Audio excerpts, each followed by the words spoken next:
Hey, what's going on, everyone? Okay, these things out of the way here. Boom. Okay, cool. Just share this here. Yeah, perfect. Okay, cool. All right, guys. So we're going to be doing a live today on ambivalence. But I'm going to have a guest. I'm going to have my friend, clinical psychologist. He's going to be discussing his ideas on it, and we'll be kind of throwing some ideas back and forth. And pretty important subject because a lot of people are stuck in. Okay, cool. Let me just get a quick sip of coffee. All right. Okay, cool. Okay. All right. I forgot to do. Um,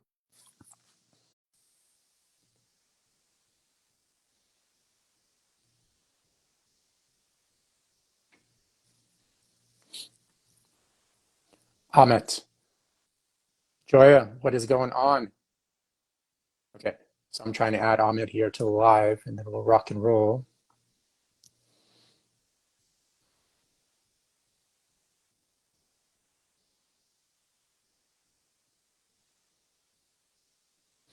Let's see.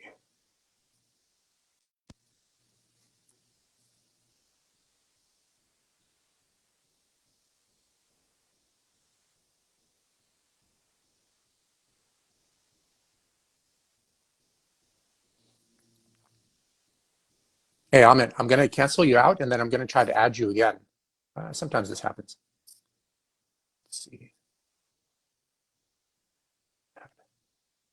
Send request. Okay. Hey, what is going on? Hey Eugene, how are you? Good to Hey, see you.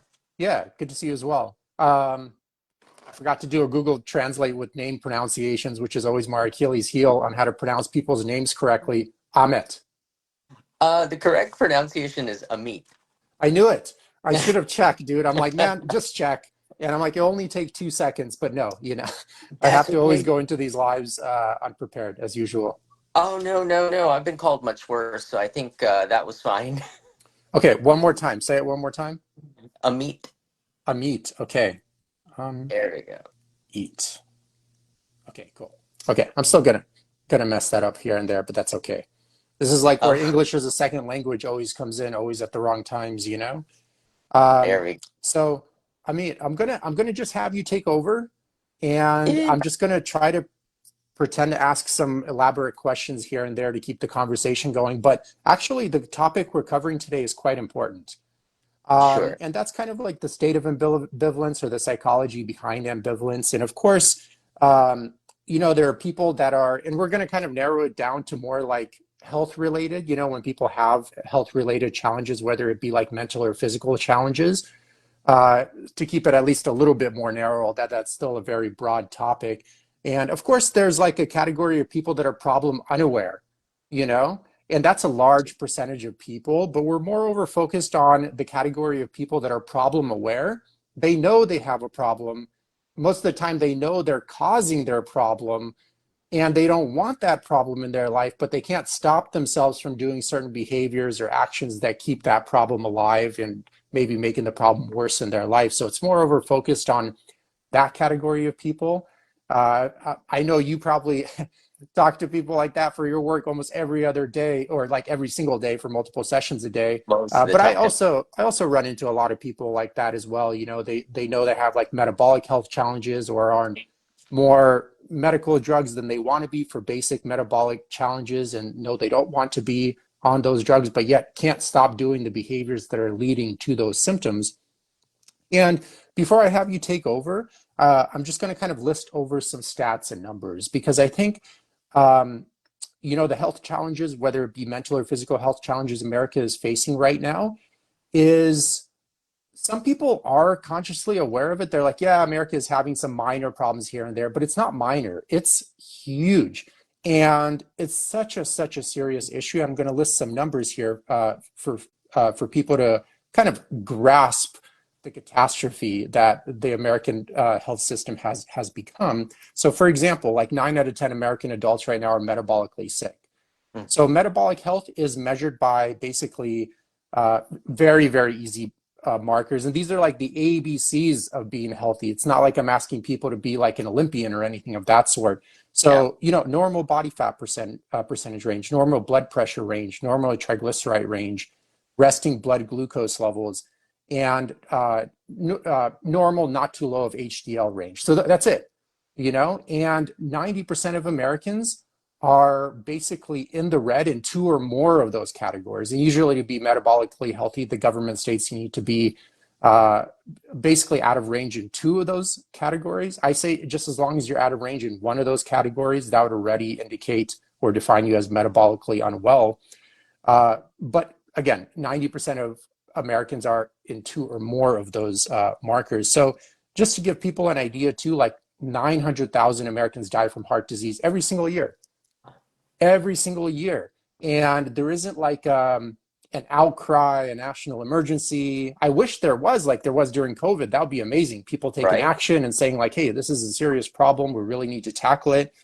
And for the very minor few that are completely oblivious or naive, no, it's not your genetics. Only one out of every about 450 Americans have just chronically high blood pressure, no matter what they do. So I guarantee you, you're not that one out of every 450. And my argument too is for sure, in some cases, genetics loads the gun, but the person's decisions and education pull the trigger in a lot of situations too. So don't like be very helpless if you happen to be that lottery winning chance of basically one out of the 450.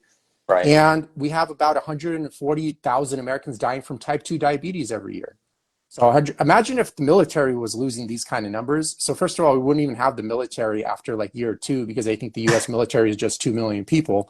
Right. But second, everyone would be like, "Oh, this is crazy," But when I tell them these numbers, which basically kind of shines a reflection on them, they kind of like shy away from it. You know what I mean? And then from properly prescribed medical drugs, 250,000 Americans die every single year from properly prescribed medications. Strokes, Mm-hmm. 120,000. Cancer, 50% of Americans develop cancer within their lifetime, and half of them die from it. So it's about 700,000 deaths from cancer alone. And currently, 8.5 out of 10 Americans are either overweight or obese. Um, okay, yep, I have trouble reading my writing here. And then the number one leading cause of personal bankruptcy in the US is actually health issues as well, accounting for almost 90% of all personal bankruptcies. So that's Wow. critical to remember when you have a population that's, 9 out of 10 Americans metabolically sick, and pretty much 90% of bankruptcies coming from medical issues, usually associated with those metabolic health issues. It's some kind of like economic catastrophe could happen in the near future. And even if it doesn't, I mean, it's just not pleasant to live in this state, but yet so many people have made it. It's just so common oftentimes as well in the culture that people don't see as anything out of place. They don't see as anything as normal. They might think like, oh, I need to change like 3% here, 1%. I'm like, no, dude, you need to completely cancel that program and start a completely new program because it's a disaster. You don't need to change a little bit here and there. So I'm going to have you take over, just discuss your experience with ambivalence and your work environment and kind of just go any direction you would like to go.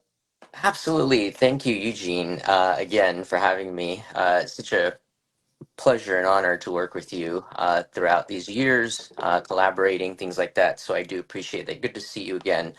So I think the central question of ambivalence begs us to have a little context before we get into the meat and potatoes of this conversation today, because, like you said, physical health and mental health are so intertwined.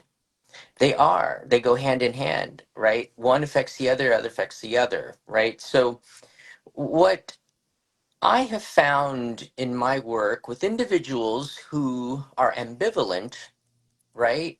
Before we get into that, let's describe what ambivalence is, right? Because there could be some people who don't know what ambivalence is, right? It's a state of inaction as a result of having mixed feelings or contradictory ideas about something or someone, right? It's a state of inaction that arises from having mixed feelings to do something or not to do something, to do something, not to do something, right? And then herein lies the problem is that there's a state of inaction.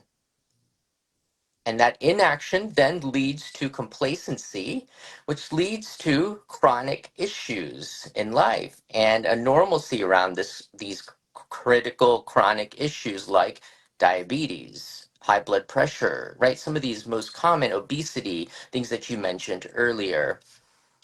So before we get into the ambivalence, why do people become ambivalent? How, right? If you want something, why not just do it? Why not go for it, right? But we live in such times, right? What a time to be alive, right? We've seen a lot in our society. And as we see some of these fundamental struggles that people have, like financially, relationship wise, right? We see so many of these struggles that everybody has that leads to, right, this excess of the stress hormone in their body called cortisol, right? So cortisol is secreted by the adrenal glands, and an over and excess production of it leads to, right, fatigue, lower metabolism, high blood pressure, diabetes, right, in and of itself. Poor kidney function, whole bunch of other things. Weight gain is the puffy face that people have, the belly, the big belly that people can't get rid of is caused by a lot of this excess stress hormone, right? So you're asking, what does it have to do with ambivalence, right? Is that over time, when one experiences this state of inaction, right, they become complacent in it. But yet they keep thinking they want to change. They want to bring about some kind of change in their life. And they struggle. They absolutely struggle in that as well. Because to go outside of your comfort zone, right, in their mind is, would that cause even more problems for me? Or am I really okay with just sitting around doing nothing or being complacent with where I'm at, right? And that's the tough part, is to have people deal with this state of ambivalence. And as a result of staying in this state, right, nothing happens, nothing good happens. So it is natural for people to be ambivalent. It does occur naturally and amongst everybody, right?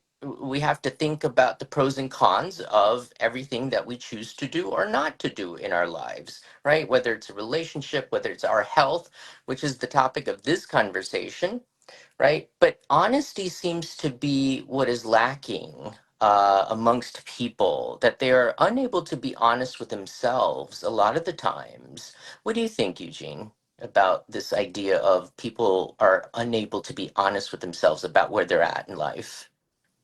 There's a lot of nuance to cover in that. And usually Mhm. when I have guests on the podcast, I try to have them do all the talking because I know I've been on a few podcasts where the host did all the talking. And I'm like, man, why did you even invite me on this show? You know, I thought you wanted my opinions on the. So I'll cover it a little bit, but feel free to Sure. interrupt. And again, feel free to be the dominant voice in the podcast on here. Uh, but there's a lot of reasons. So first of all, from like a macro global scale, again, I think one of the reasons is just again, just being so mentally and physically unwell has become so common. It's been normalized in American culture. And I kind of read those stats, and that's the report card. Numbers are numbers. You know what I mean? There's that saying, it's like there's what you think about the situation, there's what others thinks about the situation, and then there's what is, and it's hard to deny the humbling statistics I just mentioned, especially when you understand that the US has thrown trillions of dollars into healthcare. Yeah. And the situation has just become a disaster across the board, it's Saturday. Just walk outside like anywhere in America and all you see, like anywhere. And all you see is like obesity, misery, and disease in a lot of people, like running over here, running over there, they're sick, et cetera, et cetera. And so I think that's one common reason. And a lot of times too, it's like, of course, the central nervous system, its biggest role is just to get you to survive in the external world. But a lot of times it's just the standards have lowered so much for what mental and physical health is. a person may be oblivious to that they're actually struggling far more than they're struggling because maybe the person next to them in the office is like on 15 medical drugs, but they're just on five. So they're Right. like, well, I'm doing okay. I'm not doing that bad. And it's because of my genetics and age at 25. I must be on these five drugs. I'm like, okay. Right.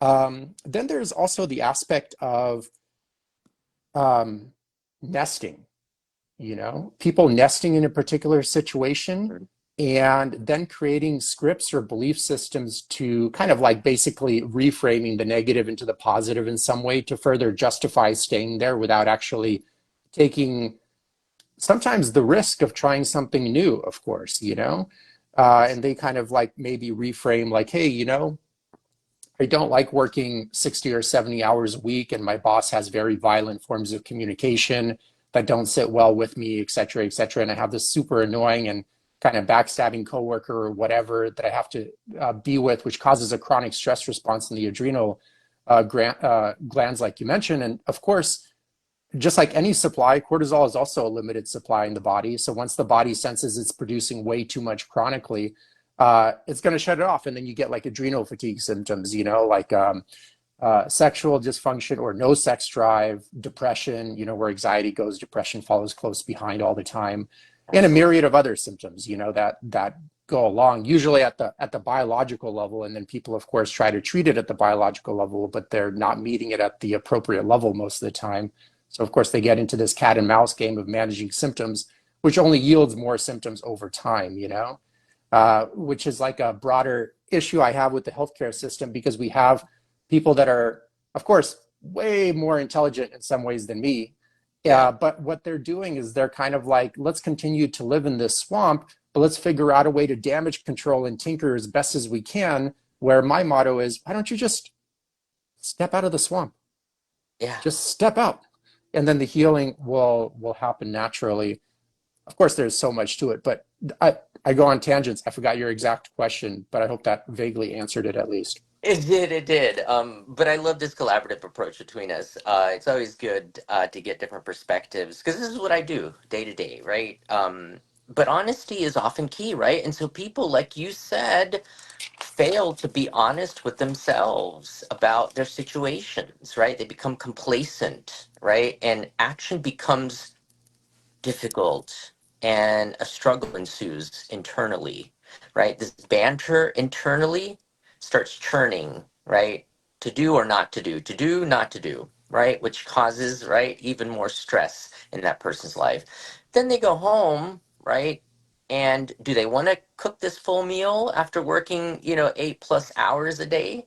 Or do they want to go to the McDonald's and pick up, a drive-through in about 7 minutes and be home and eat that meal, right?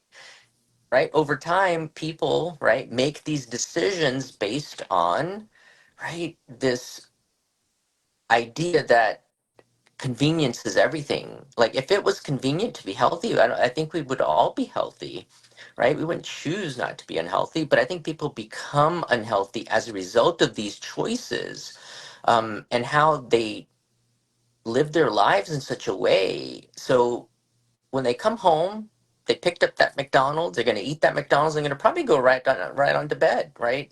And then what happens after that, right? It's that people become, right, mostly overweight, right? You start to gain some of this, like the high sodium diets, high sugar diets, processed foods, whole bunch of chemicals and artificial colorings, flavors, etc., that we know are carcinogenic, right? Are terrible for the physical body and affect the mental health as well, right? So I think people fail to be honest because they know that they're going to have to do something about it, right? That's the struggle, is when the ambivalence kicks in and they're like, okay, how do I start? People forget to ask for help, right? So people like you, Eugene, right, who are here to do this kind of work, are here to boost people up, to lead them into better choices, helping them, coaching them along the way to have a physical, to make the right choices physically for them to eat better, to eat right, right? And that's a struggle that people often fail to ask for help because of the stigma attached to it. It's harder, I think, as an adult to ask for help, but I think that that's why people like you and I exist is because, right, we do this work, we enjoy this work. This is a proven thing that you do, right, over the years. And Eugene, I've known you for, I don't know, a solid 6, 7 years at least, minimally at least. And I've seen your work with people, right? And I've seen it works time and time again. Your success is, right, rooted in your program that works.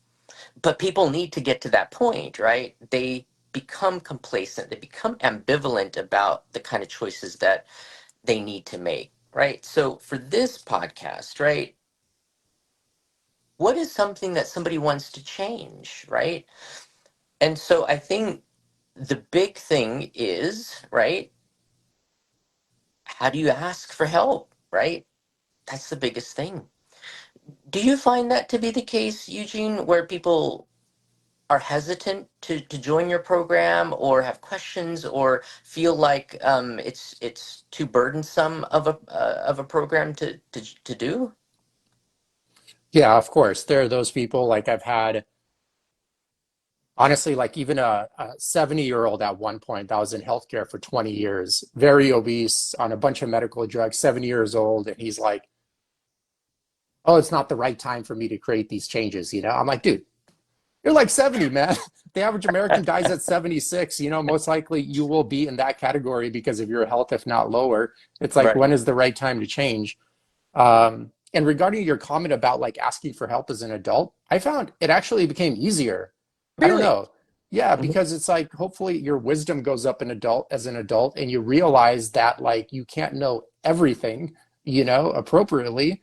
And you also realize that, hey, if you get the right mentor, they can fast track their 20 years of learning, of trial and error and education that they probably spent God knows how much money on, Yeah. and you can learn all of that in basically like 6 to 8 months and be able to utilize all that information. 6 to 8 months is just a random vague number, and be able to utilize all that information for the rest of your life without having to commit 20 years to becoming your own mechanic, Yeah. which you can try to become your own mechanic. Just the only issue with that model is it only works for such a small, minute percentage of the population because most people are just too impulsive and too uneducated to find a solution to their problem.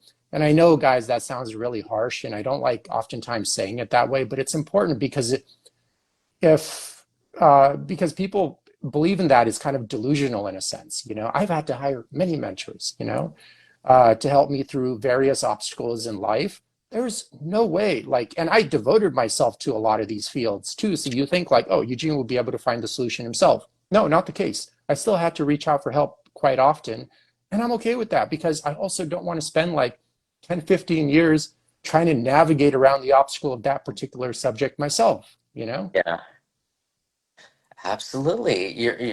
You're right. But let me rephrase that. I think people reach out when it reaches the point of, right, desperation or breaking, like something breaking, right? People don't reach out for mental health, for example, in the field that I'm in, until their relationship has failed, until one party says, I want a divorce, right? Before then, Mhm. they were letting all this stuff ride, right? Just complacency, normalcy, right? Accepting the things as it was rather than actually getting help proactively before it reached this point today, right? So people often get diabetes before they start getting help, right? It's usually a reactionary thing rather than a proactive thing, right? And I think it makes it difficult, but I think essentially when somebody reaches that point, whether it is through desperation or crisis or just where they want to see this meaningful change, right?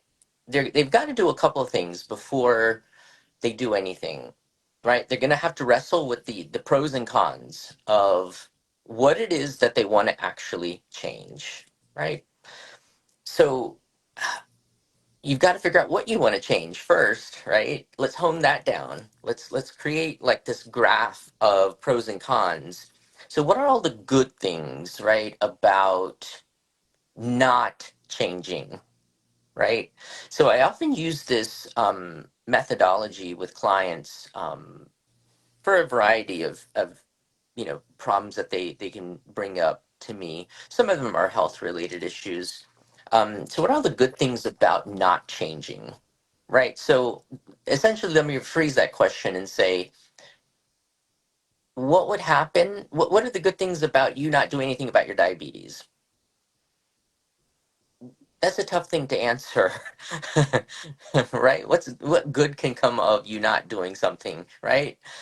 Is it that you don't have to go, get help? You can just stay where you're at, right? That's the good part, is that you don't have to go anywhere. You can just stay where you're at.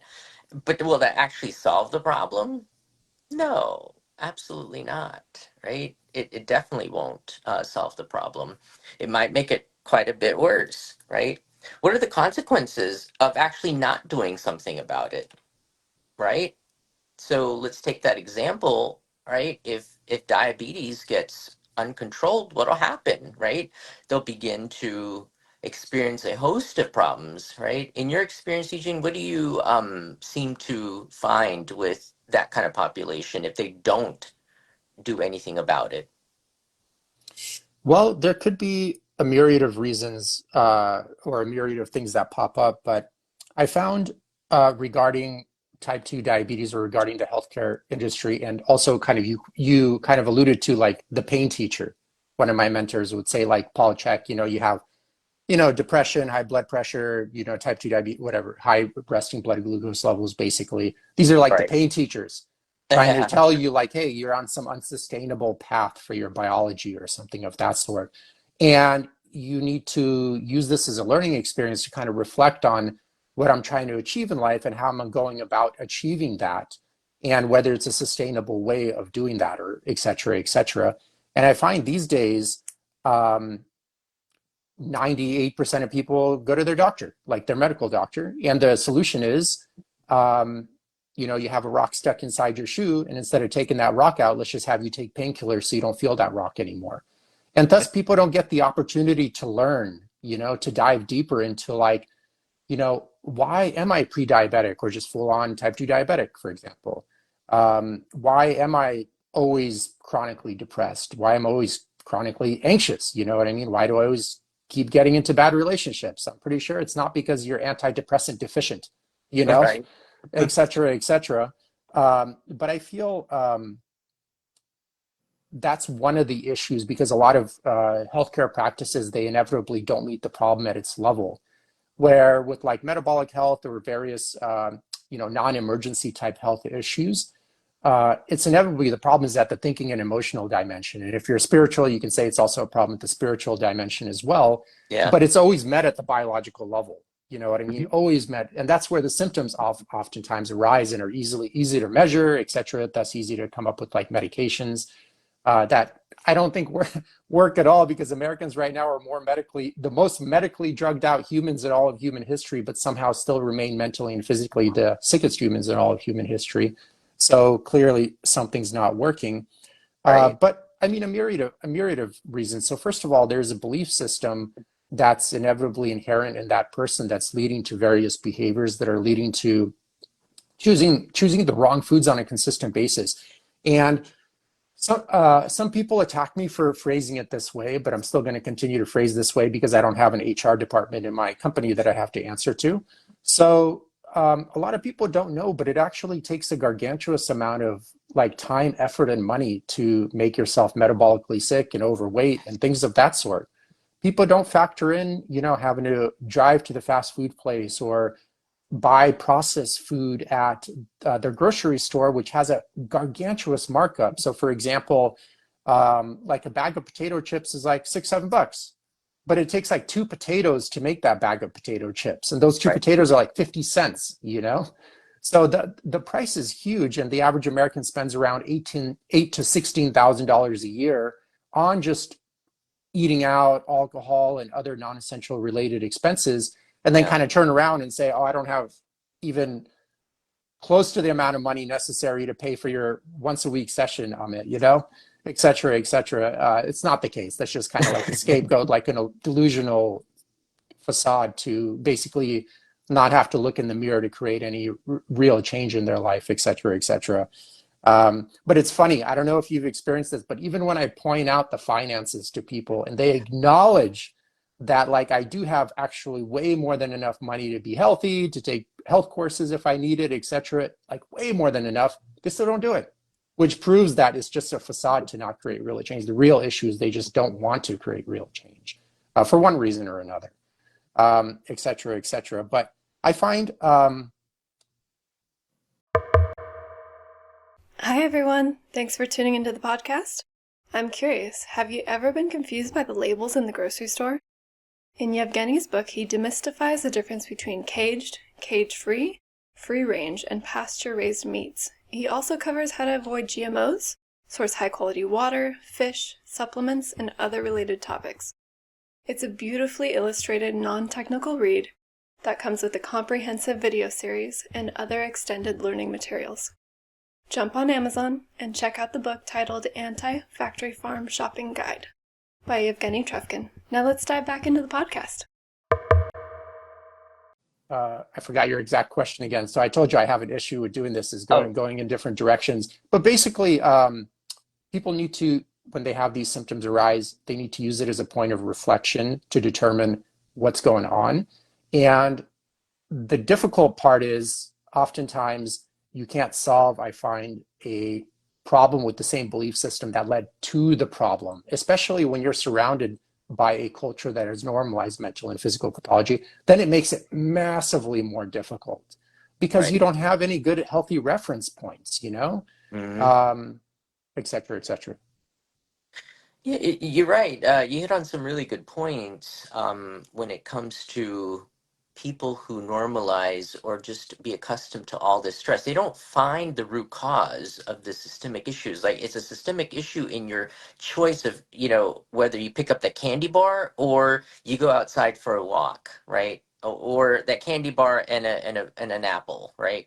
Um, your body naturally craves some of this under stress, right? That's why people eat as a coping mechanism, right? They often eat a lot of sweets or they eat a lot of things with a lot of salt as a way to feel better, to cope with stress in life, whether that is, like you said, you work that corporate job, people backstabbing you, whatever the case may be, or, you've got a boyfriend or girlfriend, somebody, a relationship that's not working very well, or, there's some issues going on that has not been addressed, right? We normalize this, right? And then it's just like the person ends up making these choices that go against, right, what really should be beneficial to them, which then causes, like you said, this anxiety, this depression, all a plethora of other issues that one can have, right? And then the reliance on medications, right? Instead of changing the behavior or doing something about it,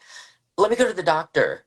Let me get a pill for this, right? That's the easiest I could do is take a trip down, pay $20, my copay, and then get some pills, and then I'll be okay. But that never really works. It doesn't work, right? It hardly works. I know I simplified that a little bit, but No, I you didn't think, simplify it. It doesn't work. yeah, it Notice does, there's a doesn't. huge correlation between the more drugs someone is on, the worse they look and feel. I wish people were just more educated on how a lot of these drugs alter your biochemistry and all 12 systems of the human body eventually with chronic use because all of them are interconnected in one way or another. Um, Mhm. but I didn't mean to interrupt. Go ahead. No, no, no, no.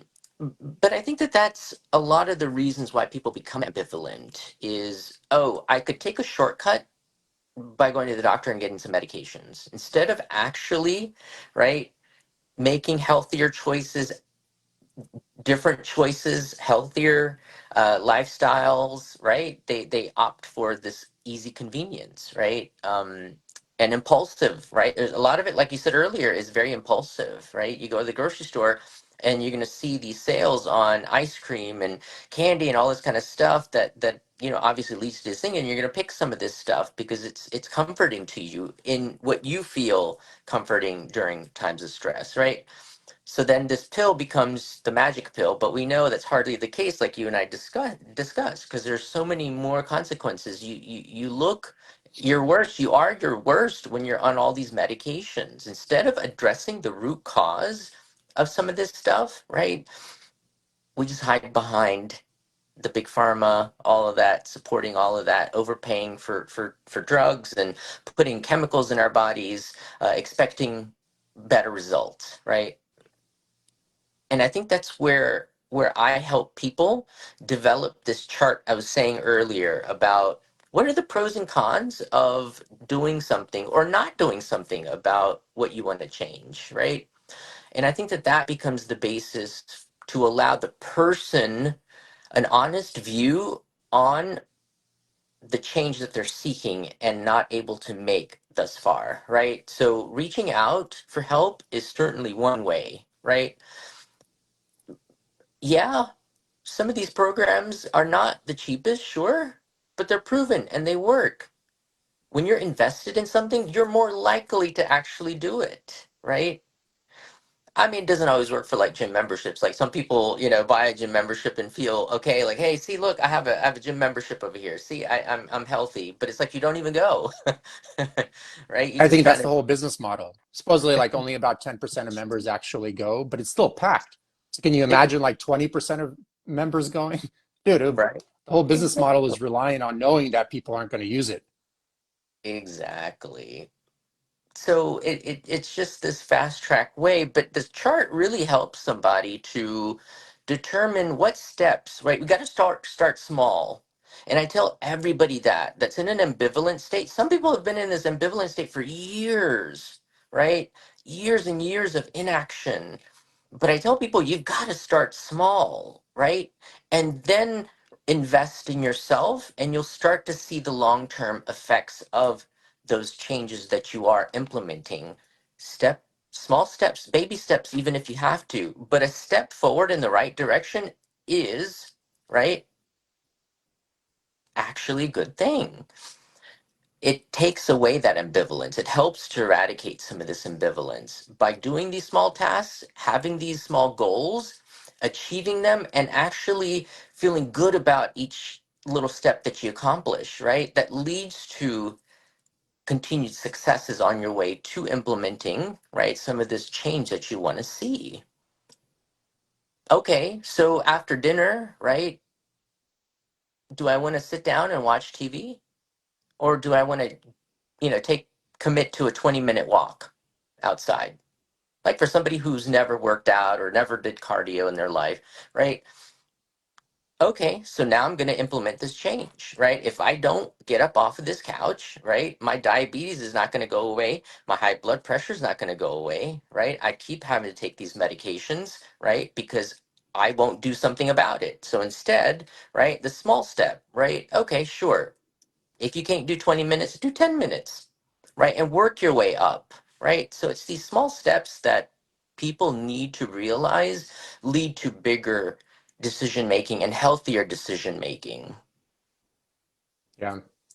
What do you do? Like, how do you decipher? Because a person is coming from like belief system that's not already making health conscious choices. So Yeah, when they're kind of deciphering between these negatives and positives, obviously they're heavily socially influenced. sure. In terms of you're mentioning, kind of alluding to their core values. You know what I mean? Like, what are the core values of this person, et cetera, et cetera. So how do you kind of navigate around because they already have kind of like a sick mind, Yeah, that's leading, you can't make healthy decisions. Like I say, always sick people can't make healthy decisions or they wouldn't be sick to begin with. But then you're also kind of asking, like, oh, come up with a list of your core priorities coming from a sick mind, right. So That goes back to the honesty that you and I talked about earlier. Like you really have to take an honest look at your life objectively. I know that's hard, right? Just like you said, Eugene, like, people are only know what they know, right? They don't know what's outside of the box. But I think that's a risk in and of itself is to ask for the help, right? To get another perspective outside of your comfort zone and the people and the situations around you, right? At subject matter experts like yourself, right? Essentially engaging with someone to say, hey, what do you think about this? Or, hey, I know that you know something about, health and fitness. Tell me a little bit more. Where do you think I ought to start? Right? For someone who hasn't done these things for years, where do I begin? What do you think what kind of changes do you think I need to begin making? Right? So I think the engagement, I think, is important. And that's why I say it's so hard for adults to ask for help, because it's outside of their comfort zone. They only know what they know. And to change that or challenge that, right, may feel like they're going to just add additional stress to their life or something else they have to do in the day, right? And it doesn't become appealing.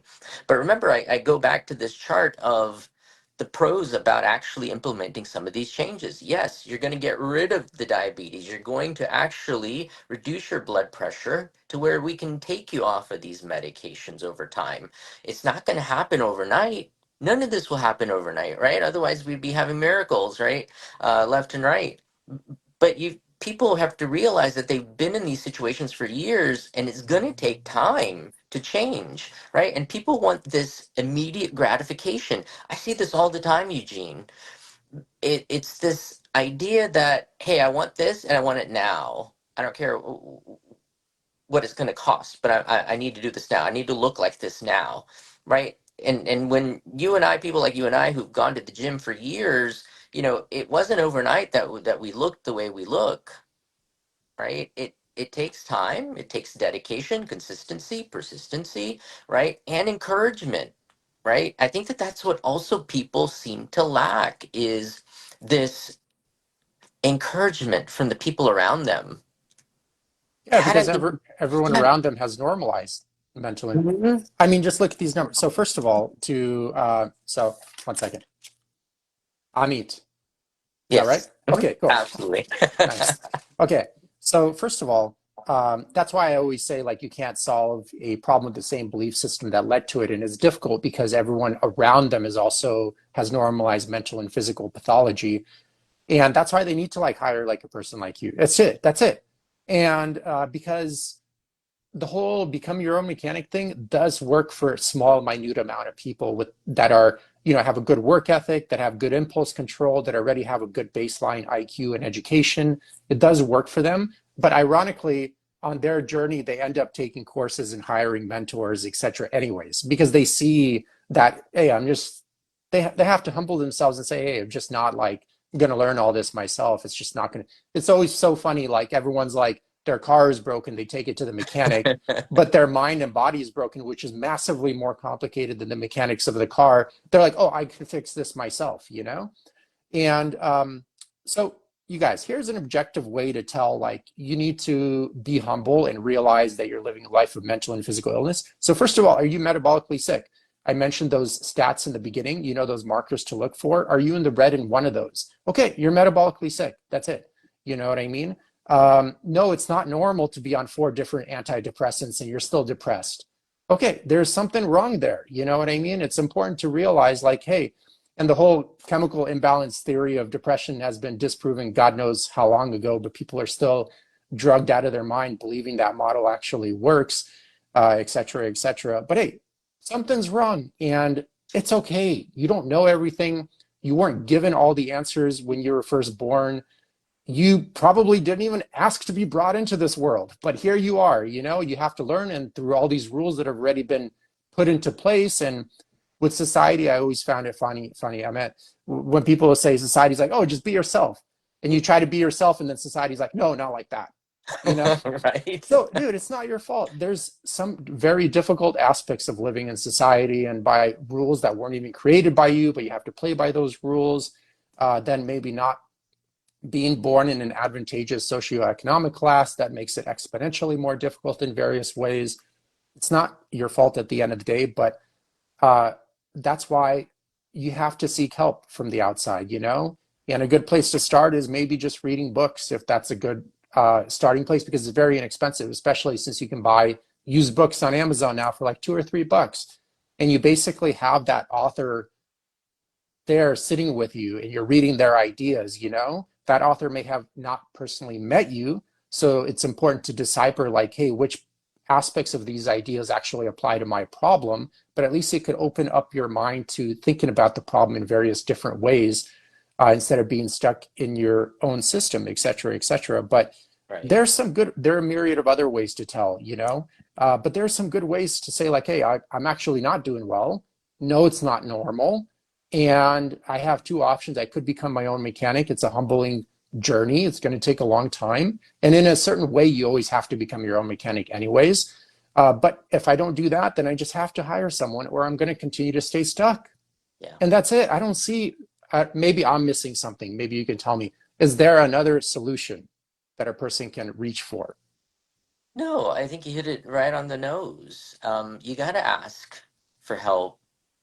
Yeah, you can do a lot of psychoeducation by reading up, sure, right? It's easy to get to your local library or order used books, like you said, on Amazon, start educating yourself. But where the ambivalence lies is when there's actually time for change, Yeah, actual physical change, right? That's the difficult part, to change up your routine, right? Because then people involved in these dysfunctional relationships and dysfunctional workplace environments, right? Don't want to rock the boat because it would cause additional implications for them in these areas, right? That's where I think it is difficult for people to see that they've got to get someone else involved in order to help them create this change and be in a safe place to process through, right, those fears and those anxieties that they have about creating this kind of change, right, whether it is a mental or physical change, right? And we know that, like we said earlier, mental health and physical health are intertwined. They go hand in hand, right? You look good, you feel good. I don't know very many people who actually look good and don't feel good, right? Um, they go hand in hand. So it is imperative, right, to sometimes go beyond yourself. Sometimes that's a difficult task, is to sometimes realize that you're going to have to lose people in your life, or you're going to have to change the people that you're around. That's difficult for people, right? Because they're okay, or they feel normalized in this dysfunction, like you and I talked about earlier, right? And it's a vicious cycle. It really is, Eugene, a vicious cycle. It, it all leads to the person looking in the mirror and saying, I wish I should have done that years ago. I really wished that I would have picked up the phone or sent him or her that email and asked for help, because today we would have been in a different place, right? And I think that that's where I and people like you, as a subject matter expert, help people through that ambivalence, right? To actual change that's meaningful, that's objective, right? And it's lasting, right? We've got to invest in ourselves. We really have to invest in ourselves. We are the ones that have to look in the mirror. Nobody else is going to look in the mirror for you, right? You can look in a foggy mirror all day, but at the end of the day, you know the truth, right? You have to be honest with yourself when you are trying to create change, right? Honesty is key. Otherwise, this ambivalence, you'll remain in this ambivalence, right? No meaningful change will happen. So there are finite things that people can do to get rid of this ambivalence, right? But you also have to do a lot of self-reflection. I don't want to, I know we're almost out of time, but I just want to say that there sometimes, is no time limit. So oh, just FYI, we're out of time when you say like, I just need to go and that's it. Yeah. After but this, I'm just done for the day and I'm going to go to a coffee shop and read. So that's my whole day basically. And I'm even there you drinking go. coffee right now, but drinking more coffee Yeah, there. there you go. Hey, I've got a session though. I've got some clients I see on the weekends in my private practice. Okay. But I still want people to do a lot of honest self-reflection at the end of the day, right? Just be true to yourself, right? You can become physically, mentally well, right? It is possible. It is completely possible. You and I are living testaments of that. People that have gone through sessions with me, sessions with you, right, have seen results, right? But that means that they actually have to do something. Yeah, it's not easy, but it's going to lead to better things. Yeah. And I find some things that indirectly can help you to the kind of listen to that more intuitive or inner voice is just to kind of stop the constant bombardment of stimulation. Like Mm-hmm. I got this from Paul Chek, but the average person is exposed to as much information today in a single day as the average person was exposed to 200 years ago in their whole entire lifetime. So Wow. obviously, when you have like so much stimulation coming in, it makes it tough for you to kind of listen to that inner voice, especially with, um, like working crazy hours, deadlines, maybe having financial stress, relationship stress. It keeps you in a very myopic state, and it kind Yeah. of dampens that inner voice because you're in survival mode. And I do like touching on two of the subjects you mentioned. I think that's so important. Like when a person is trying to change, I found not short-term change, actually creating lasting change where the problem really doesn't come back.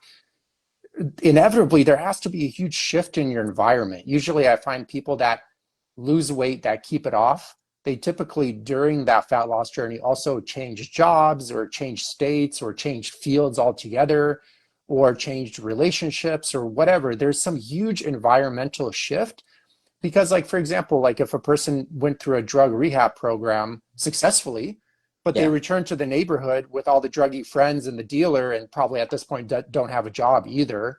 Like, you don't need to be a PhD in psychology to realize, dude, this person is going to return back to drug use. So Yeah. it's the same thing with metabolic health issues or weight challenges or mental issues as well. There needs to be a huge shift because if you continue to hang out in that, there's something brewing in that environment and interacting with the internal environment, that external internal environment interaction that's leading to these symptoms in the individual, Absolutely. so that needs to be for sure taken into consideration in going on a health journey. So how much time do we have? I just want to kind of space it out appropriately. I'm almost needed. I've got 4 more minutes. Okay. Yeah. Okay.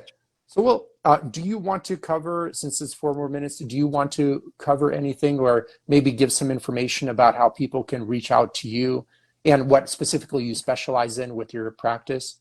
Sure. No, I appreciate that. I am licensed in North Carolina and South Carolina, so those who are out there needing some help mentally, emotionally, or just navigating through some, situational challenges, right? It's always great. I will leave my information with Eugene, so you can reach out to him through his page, and he'll get you in touch with me, or I can leave my email address and you can forward that. But my specialties are eating disorders. I've worked in that field for some time, successfully treating it. Um, I work currently in a prison environment. I work as a psychotherapist for the state of North Carolina in the correctional system, working with adults who are on life. Sentences, some of the really, really chronically criminally insane individuals. It is meaningful work. It is difficult work. My other specialties are depression, anxiety, relationship issues, marital issues, personality disorders. Right. Those are hard. A Those are lot always the funnest to date. Yeah. Because a lot of clinicians shy away from. Just kidding. No, I know. A Because lot you're of dating people. so many different people in one person, you don't Yeah, get sick right. of them. Exactly, exactly. That's funny. Yeah, it's we're human. We're complex. We're not simple, right? We're made up of complex systems. Sometimes just reach out for help. That's it. What's the worst that could happen? Nothing, which is where you're at now. Nothing. Hmm. Or, right, you reach out, you begin to get some help, and you make some meaningful change. Wow, right? Like your life can turn around. It can.